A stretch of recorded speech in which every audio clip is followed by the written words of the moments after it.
out with joy before the Lord. In the name of the Father, the Son, and the Holy Spirit. Amen. Please have a seat.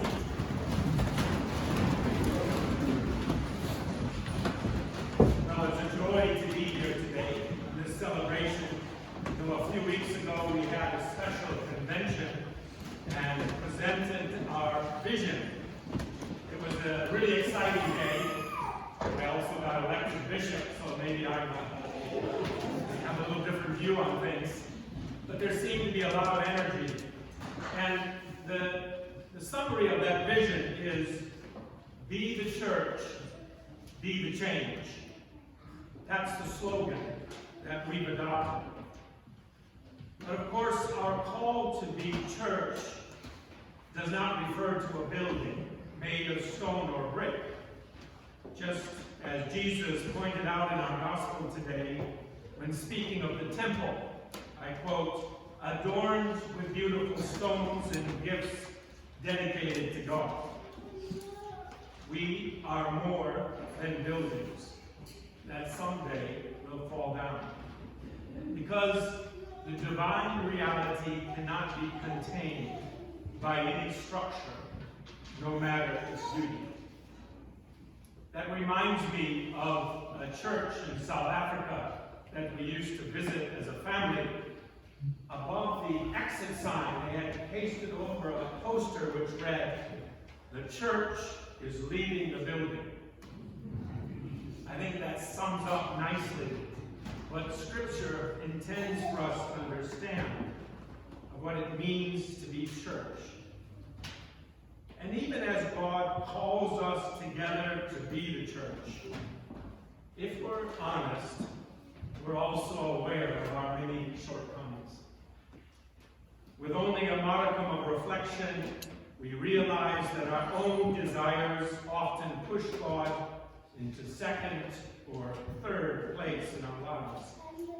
And that puts all other relationships out of kilter.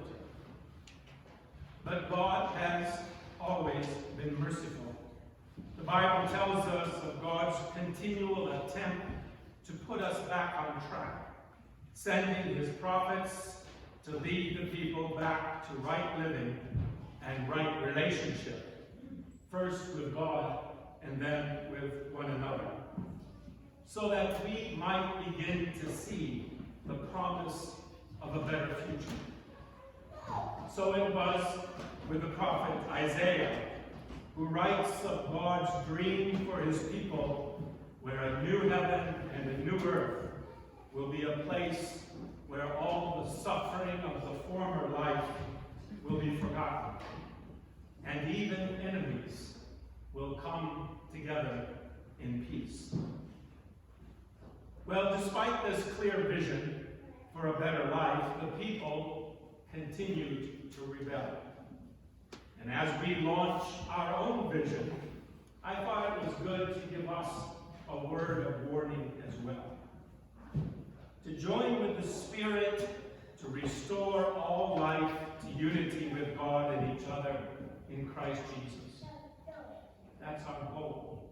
To join in with what God is already doing in our neighborhoods. To have eyes to see and ears to hear. And begin to join in with God's great mission to put the world right again. And as we do that, to recognize that mission begins with me. Deep down within each of us, we seek, unfortunately, the good of me and mine first. And we find it easy to blame others for our mishaps and disappointments. So many prophets, so many broken promises. But in the end, God has sent his only Son, Jesus, as the last attempt to break this stranglehold of Satan, the great deceiver who has kept us enchained through falsehood that there is not enough for all. Christ's life, death, and resurrection, as we will confess in our baptismal covenant shortly, destroys the power of death and the lie of scarcity. New life in the Spirit opens our eyes to follow Jesus and walk in his way of love. This all sounds amazing, but there is more. If we want to follow Jesus in his glory, we must also be prepared to face the same kind of suffering that he faced. As we try to live into our call to be the church, I think we also need to keep an honest view of our anthropology.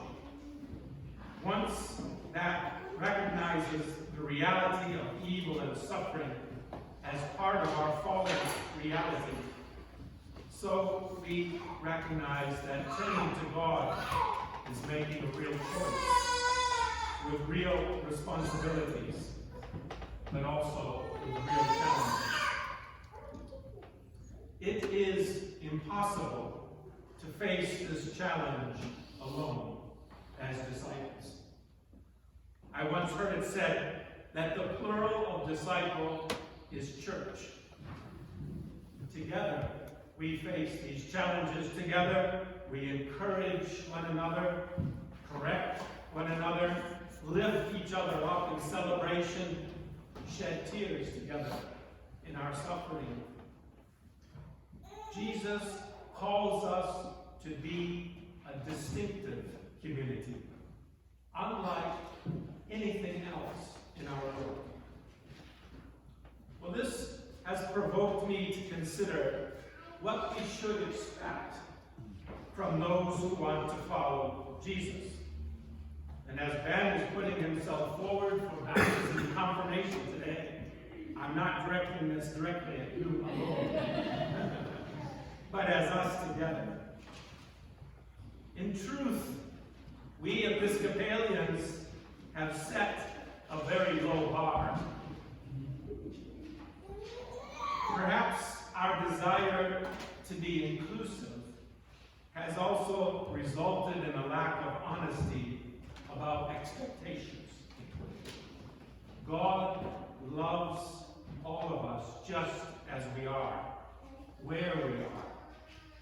But that love is so great that he does not leave us in that place, but compels us to turn and change our lives so that we might live into life in all of its abundance. Living as genuine followers of Jesus requires constant practice.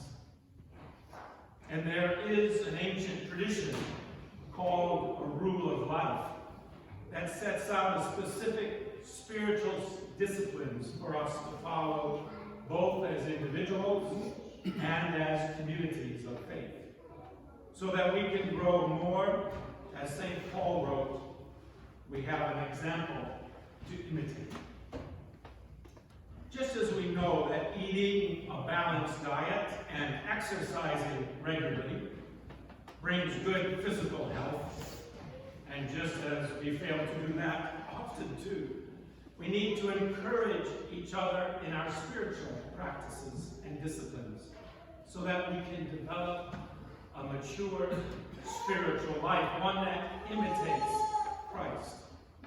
And I'd like to propose 5 simple practices for all Episcopalians that tie into our baptismal covenant, the 5 marks of mission for the Anglican Communion, and the fruit of the Spirit. The first is to pray. To pray at least 5 times a day. When you wake up, at each of the 3 meals you take, and before you go to bed. Begin praying daily, remembering that prayer is a conversation that requires listening as well as speaking. To be in the presence of God for a few moments throughout the day, to both listen and talk with your beloved Father. Secondly, to study. study the Scriptures. It has been said that the Episcopal Church, as a denomination, has the most highly educated membership in our country, and the least biblically literate. I don't know if that's such a great prize for us to have. But as our collect said today, the Scriptures have been given for us to learn, to study, to inwardly digest, to transform us more and more into the likeness of Jesus. Unfortunately, over the years we have begun to treat the Bible as a place to pick out verses that prove our own ideas and thoughts, rather than a place of testing to be changed into the likeness of Christ. At least 5 verses each and every day. Use forward movement or the daily lectionary or some other tool, but just spend some time in God's Word.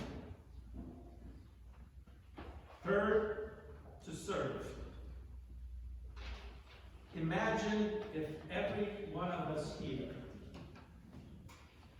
did 5 words or acts of kindness each and every week.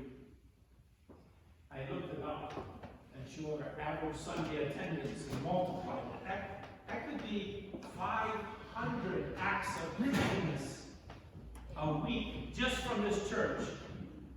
That's 26,000 acts of kindness coming out of this small community here in Danville. There is clear research that an act of kindness or a word of kindness can cause an infectious ripple of joy and happiness. I saw it happen the other day when I was actually visiting here, and I stopped at a gas station on the road because I got lost leaving Danville. And the pumps, I filled up, and the pump receipt wasn't working. And so I had to go into the store, which was a bit of an inconvenience because I was in a hurry, and there was a big line of people because every pump was not producing receipts. And the woman behind the till was in a very, very bad mood. She looked angry. Her brow was furrowed, and her demeanor with the customers was cross and short. I could see the tension as each person came up. And so I decided I would try to change something. I have my collar on, which is both a blessing and a curse. So I went up to her and I said, "Good morning. What a beautiful day it is. You look like you're having a tough one." And she just stopped and looked at me. And she said, "You wouldn't believe it." I said, "Tell me." She said, "My sister has just gone to jail. My husband left me. I can't afford daycare, and I can't afford to lose this job." I said, "Wow, the gas pumps not having receipts doesn't seem like much anymore." I said, "I hope you have a blessed rest of the day, and I really pray that things improve." And she said, "Thank you," and a brief smile came to her lips. One word of kindness started to change the way she reacted to the next customer and the one after that. 26,000 times we could do that as a church in a single year. Fourth, to give. 5 acts or words of generosity each month. To speak out for those who have no voice in justice. To seek peace rather than conflict. To be generous of ourselves and all that God has given us. And yes, that includes our money, but not only. To give of oneself. To be available for others in ministry here, in our community of faith and in your personal life. To change the lie of scarcity and preach the abundance of God in our world. And finally, to share. To invite, I know this is the toughest one for us, to invite at least 5 people to come to this wonderful place each and every year. Even if only a couple of them can come and stay, that would double the size of our community in 1 year. Just by us sharing an invitation, sharing what it means for you to come to this place, the welcome, the hospitality, the fellowship, the worship, the joy of being together as God's people. Pray, study, serve, give, and share. A rule of life to be the church, so that we can also be the change. A church that brings hope and joy to an aching world. Right now, right here in Danville. Amen.